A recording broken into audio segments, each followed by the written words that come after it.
Karibu kwenye Stifel Clock, saa ya maajabu, saa ya kipekee inayopatikana katika moja ya viwanja vya ndege vyenye shughuli nyingi zaidi barani Ulaya. Lakini hii si saa ya kawaida.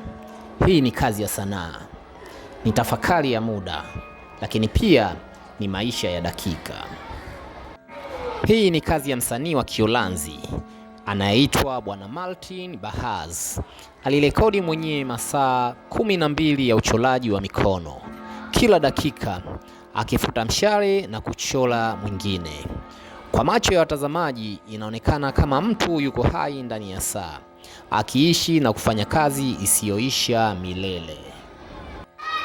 Katika ulimwengu huu wa kasi na teknolojia, Bwana Martin Bahaz alitaka kuonyesha ulimwengu kuwa muda si tu ni namba, bali ni kazi, ni hisia pia, lakini pia muda ni uhai. Saa hii haijafanywa na mashine, bali imechorwa kwa mikono. Muda unakuwa hai ndani ya hii saa. Katika moja ya mahojiano, Bwana Bahaz aliwahi kusema, kwa wachache wanaoangalia kwa makini, saa hii ni somo la subira.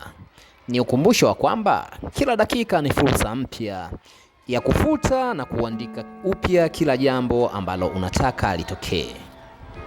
Akaendelea kwa kusema, wakati dunia inaendelea kukimbia, kuna mahali ambapo dakika hazikimbiwi, zinatengenezwa.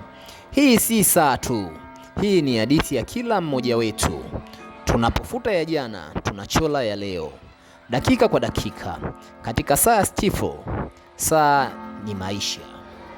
Swali langu kwako wewe mtazamaji, je, ungeweza kuchora saa hii kwa muda wote wa masaa 12? Hii inafikirisha, lakini pia ni somo kwamba hakuna kazi ngumu ikiwa umeipenda au